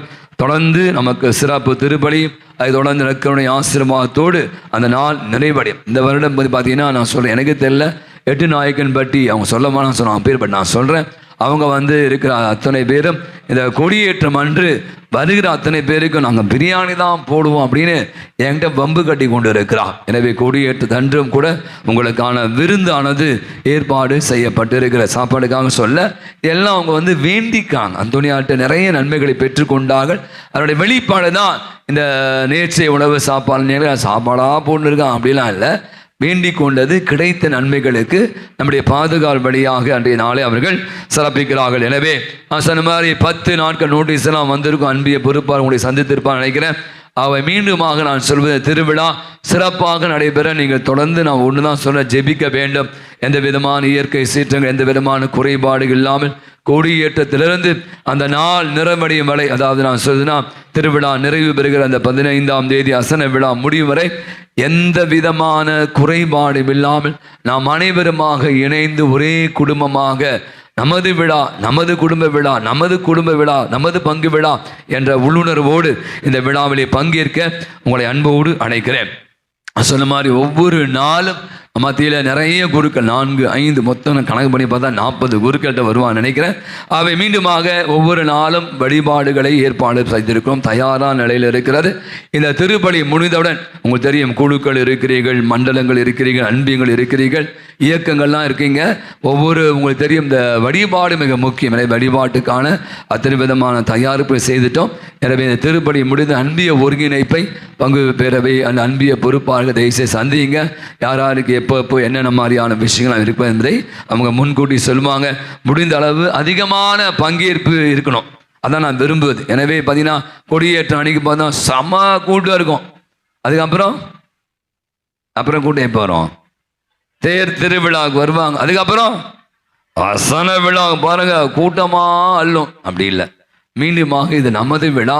10 நாட்களுமாக நான் சொல்வேன், கொடியேற்றத்திலிருந்து நான் முடிகிற வரைக்கும் தவறாமல் ஸ்கூல்லாம் வரட்டும், ஒன்றும் பிரச்சனை இல்லை, தொடங்க தான் போகிறேன், என்ன எக்ஸாமா என்ன. ஆகவே மாலையில் நடைபெறுகிற தினந்தோறும் நான் சொன்ன தேர் பவனி இருக்கிற தினந்தோறும் ஜெபமாலை இப்படியாக பாடல்கள் என்று வழிபாடை அர்த்தப்படுத்துகிற முயற்சி எடுங்க. தேரு குழு, அசன குழு என்று பல குழுக்களை பிரித்திருக்கிறோம். நான் சொன்ன மாதிரி நீங்கள் அனைவருமே அதில் பங்கெடுக்கணும். இது என்னுடைய வேலை. ஒரு சேரை ஓரமாக தூக்கி போட்டு போடலாம், தொடர்ந்து ஃபேனை ஆஃப் பண்ணலாம், இந்த மாதிரி சின்ன சின்ன விஷயங்கள் இருக்கலாம். என் வேலை இல்லை, அவர் வேலை. அவர் பார்த்துப்பார், பங்கு சாமியார், சின்ன சாமியார் பார்த்துப்பார், உபதேசியார் பார்த்துப்பார். கையை நீட்டிட்டு போகக்கூடிய மனிதர்களாக நாம் இருக்கக்கூடாது. எனவே இந்த விழாவை நாம் சொன்ன மாதிரி அர்த்தமுள்ள விழாவாக, ஆசீர்வாதமான விழாவாக இந்த விழாவை கொண்டாட நீங்கள் அனைவரும் உங்களை இணைத்துக் கொள்ள அன்போடு அழைக்கிறேன். அவ்வாறு மீண்டுமாக நான் சொன்னது போல திருவிழா அப்படின்னாலே உங்களுக்கு தெரியும், நிறைய செலவினங்களை நாம் எதிர்கொள்ளும். அது உங்களுக்கு தெரியும், இந்த காணிக்கை எனக்கு பிடிக்காத ஒரு விஷயம், நான் பேசவே மாட்டேன். பட் இருந்தாலும் நமது பங்கு உங்களுக்கு தெரியும், கடந்த ஆண்டுகளில் நாம் நிறைய சேர்ந்திருக்கோம், மீதி எடுத்து வச்சிருக்கோம். எனவே இந்த திருவிழா நன்கொடை என்று 600 ரூபாயை விதித்திருக்கிறார்கள். எனவே தயவு செய்து அன்பிய பொறுப்பாளர் உங்கள் வீடுகளுக்கு எல்லாம் வந்திருப்பான்னு நினைக்கிறேன். நம்ம அந்த காணிக்கை கொடுங்க. அவ்வாறே நான் சொல்வது போல நமது பங்கு மற்ற பங்குகளை போன்றது அல்ல. காரணம் அந்தந்த பங்கில் இப்போ எல்லாம் சாப்பாடு போட ஆரம்பிச்சிட்டாங்க. அந்த பங்கு மக்கள் மட்டும் சாப்பிடுவாங்க. ஆனால் நீங்கள் பார்த்தா இந்த அசன விழா, இந்த விழா என்பது யார் வேணால் வரலாம், சமப்பந்தி விருந்து. இது அசனம் சொன்ன சமப்பந்தி அன்பின் விருந்து. 4000க்கு மேற்பட்டவங்க காலையில் 11 மணிலேருந்து மாலை 4 மணி வரை நடைபெறுகிற இந்த விருந்தில் வந்து மகிழ்ந்துர சாப்பிட்டு போவாங்க. அவங்களுக்கு தெரியும் அந்தோணியார் சாப்பாடு என்பது. அவங்க வந்து இந்த விருந்தில் பங்கேற்க வருகிற அத்தனை பேருக்கும் வயிறு நிறைய நம்ம சாப்பாடு போட்டு அமைச்சிட்டு இருக்கோம். இதெல்லாம் யார் பண்ணுறா என்றால் வல்லல் நாயகன் மதுரை நாயகன் அந்தோணியார். யார் வழியாக பண்ணுறா என்றால் நல்ல உள்ளங்கள் நிறைய பேர் இருக்கீங்க, உங்களுக்கு தெரியும். ஆகவே மீண்டுமாக இவ்வளோ கொடுங்க அவ்வளோ கொடுங்க நான் சொல்ல மாட்டேன். நீங்கள் தான் வந்து முன் வந்து இந்த ஆறாள் உள்ளத்தோட அசனத்திற்காக நிறைய பேர் கறி வாங்கி தரேன், அரிசி வாங்கி தரேன், எண்ணெய் வாங்கி தரேன் சொல்லுவீங்க. வெளியில் நம்முடைய பங்கு பேரை உறுப்பினர் இருக்காங்க, எல்லாத்திற்குமாக ரெசிப்ட் இருக்கிறது, வாங்கி கொள்ளுங்கள், பெற்றுக்கொள்ளுங்கள், தாராளமாக கொடுங்கள். இந்த அசன விழாவும் சிறப்பாக நடைபெற நமக்கு உங்களுடைய பேர் ஆதரவை நல்குமாறு கேட்டுக்கொள்கிறேன். அன்பாதபடி உங்களுக்கு தெரியும் 7ஆம் தேதி நம்முடைய பிள்ளைகள் வந்து பார்த்தீங்கன்னா அந்த திருவிழாவை முன்னிட்டு ஒரு 30 பேர் தங்களை ஒரு 1.5 மாதங்களாக தயாரித்து கொண்டிருக்காங்க புது நன்மைக்காக. வருகின்ற சனிக்கிழமை காலை, அன்னைக்கு பக்ரீத், அன்னைக்கு கவர்மெண்ட் ஹாலிடே தான். ஆகவே அன்று காலை 9:30 மணிக்கு இந்த புதுநன்மை பெறுகிற பிள்ளைகளுக்கும் பெற்றோர்களுக்குமாக ஒரு சிறிய தியானம், அதை தொடர்ந்து அவர்களுக்கான ஒரு பாவசங்க வழிபாடும் ஏற்பாடு செய்திருக்கிறோம். பெற்றோர்களும் பிள்ளைகளும் கண்டிப்பாக தவறாமல் இந்த பாவசங்கத்துக்கும் தானத்துக்கும் வருமானு கேட்டுக்கொள்கிறோம். அவர் வருவதான் புதுநன்மை தருவேன். ஏன்னா சில நேரத்தில் அங்கே போனோம், ட்ரெஸ் எடுக்க போனோம், நோட்டீஸ் வைக்க போனோம், பிரியாணி ஆர்டர் பண்ண போனோம் என்று பல சாக்கு போக்குகளை சொல்கிறோம். எனவே வருகின்ற 7ஆம் தேதி காலை 9:30 மணிலிருந்து நடைபெறுகிற இந்த நிகழ்வில் புதுநன்மை பெறுகிற பிள்ளைகளும் அவருடைய பெற்றோர்களும் தவறாது கலந்து கொள்ளுங்கள். அவ்வாறு வருகின்ற ஞாயிற்றுக்கிழமை திருப்பலி நேரங்களில் மாற்றம் இருக்கிறது. காலை வழக்கமாக நடைபெறுகிற 6:30 மணி திருப்பலி நடைபெறாது. நடைபெறுமா பெறாதா? நடைபெறாது. 7:30 மணிக்கு ஒரே ஒருத்தர் 8 மணி திருப்பலியும் நடைபெறாது. 7:30 மணிக்கு ஒரே ஒரு திருப்பலி, அது புது நன்மை திருப்பலி. உங்களுக்கு தெரியும் 30 பிள்ளைகள், அவருடைய பெற்றோர்கள், அவருடைய உறவுகள், சொந்தங்கள் நிறைய பேர் ஹால்லாம் புக் பண்ணியிருப்பாங்க. நிறைய உறவுகளை எல்லாம் அழைத்து கொண்டு வருவார்கள், கிராண்டாக பண்ணுவாங்க. ஆகவே தான் கடந்த ஆண்டுகள் நான் சொன்னது போல அந்த திருப்பலிக்கு நீங்கள் யாரும் வர வேண்டாம். 6:30 மணி ஏன் திருப்பலி நடக்கலை அப்படின்னு கேட்கக்கூடாது. 8 மணி திருப்பலி ஏன் 7:30 மணி நடத்தனை கேட்கக்கூடாது. மாறாக 7:30 மணிக்கு புதுநன்மை திருப்பலி. இந்த புதுநன்மை திருப்பலியானது புதுநன்மை பிள்ளைகளுக்கும் பெற்றோர்களுக்கும் உறவுகளுக்கும், ஏன்னா இடம் சரியா இருக்கும். நீங்கள் எல்லாம் வந்து அன்று மாலை நடைபெறுகிற நவநாள் திருப்பலியில் வந்து கலந்து கொள்ளுமாறு உங்களை அன்போடு கேட்டுக்கொள்கிறேன். அன்று ஆங்கில திருப்பலியும் நடைபெறாது. அவ்வாறே நான் மீண்டும் சொல்வது போல நம்முடைய 10ஆம் வகுப்பு 11ஆம் 12ஆம் வகுப்பு முடிவுகள் வந்து விட்டது. 85% மதிப்பெண் பெற்ற பிள்ளைகள், அது ஒன்று. ரெண்டாவது, மறைக்கழிவுக்கு வந்த பிள்ளைகள். நிறைய பேர் நல்லா படிக்கிறான், வேளாம்மாவில் படிக்கிறேன், அந்த ஸ்கூலில் படிக்கிறேன். காலைல ஞாயிற்றுக்கிழமை காலை 7:30 மணிக்கு போகிறான், நைட்டு 9 மணி தான் வரான். கோயில் பக்கம் தலை வச்சு பறக்கவே இல்லை. ஆனால் 85-90% எடுத்துட்டான். அவனுக்கு நம்ம கொடுக்கலாமா அப்படிலாம் கண்டிப்பாக கொடுக்கணும். ஏன்னா கோயில் தான் முக்கியம், ஞானம் தான் முக்கியம், கடவுள் தான் முக்கியம், அதுக்கப்புறம் தான் மார்க்கு. அப்படியும் வந்த நிறைய பிள்ளைகள் இந்த ஆண்டு 85% பெற்றிருக்கிறான். ஆகவே முதல்ல நான் சொன்ன மாதிரி 85% மதிப்பெண் பெற்ற பிள்ளைகள், நீங்கள் மறைக்கல்விக்கு வந்த பிள்ளைகள், உங்களுடைய மதிப்பெண்ணுடைய நகல், அந்த சான்றிதழ் ஜெராக்ஸ் காப்பியும் உங்களுடைய சந்தா கார்டையும் எடுத்து வந்து நம்முடைய உதவி பதிவு செய்து கொள்ளுமாறு உங்களுடைய அன்புடன் கேட்டுக்கொள்கிறோம். அவ்வாறே கூட இந்த நாளுடைய வழிபாடை மிக அர்த்தமுள்ள விதத்தில் சிறப்பித்துக் கொடுத்த புனித மரியாயின் மாசற்ற திருஹிருதய பிரசிடர்களுக்கு நமது நன்றிகளையும் பாராட்டுகளை ஒரு பலத்த ஒரு கரவொலி கொடுத்து தெரிவித்துக் கொள்வோம். நம்முடைய மண்ணின் மைந்தர் அருள் தந்தை பலவேந்திரன் ஒவ்வொரு முறையும் அவர் எப்பெல்லாம் வந்து விடுமுறைக்கு வருகிறார் அப்போதெல்லாம் அந்த பங்கை சந்தித்து நம்மோடு கூட திருப்பலியை ஒப்புக் கொடுப்பார். தந்தை அவர்கள் நினைக்கிற விழாவுக்கு அவங்க ஊர் திருவிழாவுக்கு போயிட்டு வந்திருக்கிறார். எனவே அவர் சொன்னது போல, முன்னுரை அவர் பிரசங்க வைக்கும்போது சொன்னது போல, அவர் வந்து சென்ட் பால் சபையைச் சேர்ந்த பவுல் சபையைச் சேர்ந்தவர். தற்சமயம் மும்பையில் ஒரு பெரிய கல்லூரியுடைய முதல்வராக, பிரின்சிபலாக இருந்து கொண்டு பணியாற்றி கொண்டு இருக்கிறார். நம்மோடு இணைந்து நமக்காக ஜெபித்து அன்பு தந்தைக்கு ஒரு பலத்த ஒரு கரவலை கொடுத்து தந்தைக்கு நம்முடைய வாழ்த்துக்களும் பாராட்டுகளும், அவருடைய பணி சிறக்க நாம் அவருக்காக ஜெபிப்போம். மரியாயின் மாசற்ற இதயத்தை பற்றி ஒரு சிறிய. புனித மரியாயின் மாசற்ற இருதயம். 1917ஆம் ஆண்டு ஜூலை 13ஆம் நாள் மரியன்னை பாத்திமா நகரில் பிரான்சிஸ்கா ஜெசிந்தா லூசியா என்ற 3 சிறுவர்களுக்கு 3ஆம் முறையாக காட்சி கொடுத்தார். அந்த காட்சியின் போது மரியன்னை அவர்களிடம், என்னுடைய மாசற்ற இதயத்தை இப்புவிதனில் நிறுவுவேன், அதனை வணங்குவோரை நரக தண்டனையிலிருந்து விடுவித்தருளுவேன். என்னுடைய மாசற்ற இதயத்தை இப்புவிதனில் நிறுவுவேன், அதனை வணங்குவோரை நரக தண்டனையிலிருந்து விடுவித்தருள்வேன். மரியாவின் மாசற்ற இதயம் என்பது பாத்திமா காட்சிகளுக்கு பின்னர்தான் இவ்வாறு அழைக்கப்படுகிறது. அதற்கு முன்னதாக மரியாவின் தூய இதயம் என்றே அழைக்கப்பட்டு வந்தது. மரியாவின் இதயம் இறைவனின் மீட்பு திட்டத்தை குறித்தும் அவருடைய அளவிட முடியாத இரக்கத்தை குறித்தும் சிந்தித்து பார்த்து அவருக்கு உகந்த இதயமாக மாறியது என்று சொன்னால் அது மிகையாகாது. மேலும் மரியாவின் இதயம் இயேசுவின் இதயத்தை போன்று அன்பினால் நிறைந்து இருந்தது. பிறர் மீது அக்கறை கொண்டதாக இருந்தது. எப்போதும் இறைவனின் மீட்பு திட்டங்களை குறித்து சிந்தித்து பார்த்து அதன்படி வாழ முயன்றது. அதற்காகவே பல்வேறு துன்பங்களையும் பாடுகளையும் ஏற்க துணிந்தது. 17ஆம் நூற்றாண்டை சேர்ந்த ஜான் யூட்ஸ் மரியாவின் மாசற்ற இதயத்திற்கு ஜெபங்கள் மற்றும் திருப்பலி கருத்துக்கள் ஒப்புக்கொடுத்து ஜெபித்தார். 1917 பாத்திமா நகரில் மரியன்னை காட்சிக்கு பிறகு மரியாவின் மாசற்ற இருதய பக்தி முயற்சிகள் சிறப்பாக வளர்ந்தன. 1952ஆம் ஆண்டு ஜூலை 7ஆம் திருத்தந்தை 12ஆம் பத்தினாரால் அங்கீகரிக்கப்பட்டது. அவர்தான் மரியாவின் மாசற்ற இருதய விழாவை இயேசுவின் திரு இருதய பெருவிழாவிற்கு அடுத்து வரும் சனிக்கிழமை அன்று உலகம் முழுவதும் கொண்டாட பணிந்தார். மரியே வாழ்க.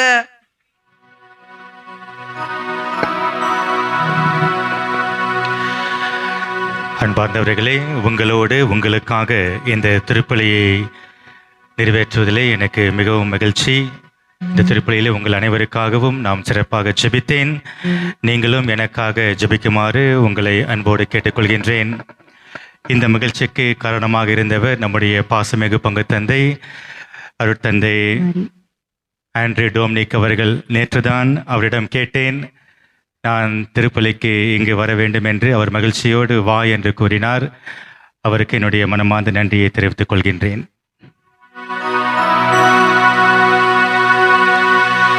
மன்றாடுவோமாக. என்றென்றுமுள்ள எல்லாம் வல்ல இறைவா, இந்த உலகில் இருக்கும் நாங்கள் விண்ணக மறை நிகழ்வுகளை கொண்டாட அருளுகின்றேன். எங்கள் இயல்பு உம்மோடு இணைக்கப்பட்டுள்ள இடத்திற்கு எமது கிறிஸ்துவ பற்றன்பு எம்மை இட்டுச் செல்ல அருள்வீராக. எங்கள் ஆண்டவராகிய கிறிஸ்து வழியாக உம்மை மன்றாடுகின்றோம்.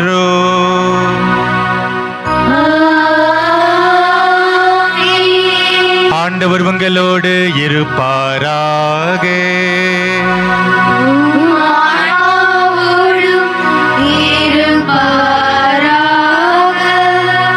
ஆண்டவருடைய சிறப்பு ஆசிரியருக்காக ஜெபிப்போம். இன்று விண்ணகம் சென்று உங்கள் விண்ணேற்றத்திற்கு வழிவகுக்கும் ஒரே மகனின் தந்தையாக எல்லாம் வல்ல இறைவன் உங்களுக்கு ஆசி வழங்குவாராக. தமது உயிர்த்தெழுதலுக்கு பின் கிறிஸ்து சீடருக்கு தோன்றி தம்மை வெளிப்படுத்தியது போல அவர் உங்களுக்கு தீர்ப்பு வழங்க வரும்போது நிலையான மகிழ்ச்சியை வெளிப்படுத்துவாராக. அவர் தம் தந்தையின் மாட்சியில் வீற்றிருப்பதை நம்பும் நீங்கள் தாம் வாக்களித்தது போல உலகம் முடியும் வரை அவர் உங்களோடு இருக்கிறார் என்பதை உணர்ந்து மகிழ்ச்சியுடன் வாழும் பேறு பெறுவீர்களாக. எல்லாம் வல்ல இறைவன் தந்தை மகன் தூயாவியார் ஆசி உங்கள் மீது இறங்கி உங்களோடு என்றும் தங்குவதாக.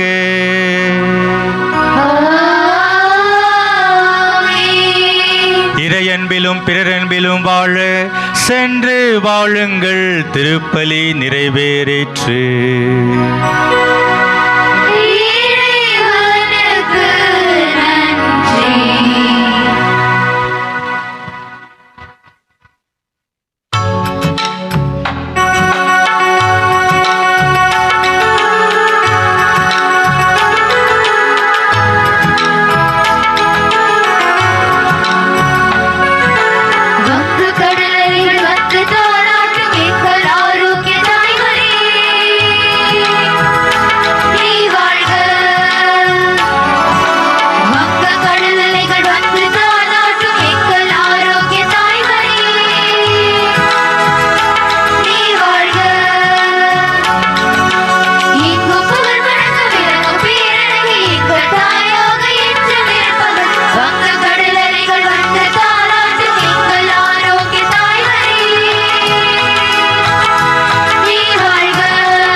மாதுரமான திருதயமே எங்கள் மேல் இரக்கமாயிரும். மரியாயின் மாசற்ற திருதயமே எங்களுக்காக வேண்டிக் கொள்ளும். எங்கள் பங்கின் பாதுகாவலரான புனித அந்தோனியாரே எங்களுக்காக வேண்டிக் கொள்ளும். புனித சூசையப்பரே எங்களுக்காக வேண்டிக் கொள்ளும். எல்லா புனிதைகளே எங்களுக்காக வேண்டிக் கொள்ளுங்கள். தந்தை மகன் தூயாவின் பெயராலே ஆமென். இயேசுவுக்கே புகழ், இயேசுவுக்கே புகழ், இயேசுவுக்கே மகிமை, இயேசுவுக்கே மகிமை, இயேசுவுக்கே நன்றி, இயேசுவுக்கே நன்றி. மரியே வாழ்க, மரியே வாழ்க.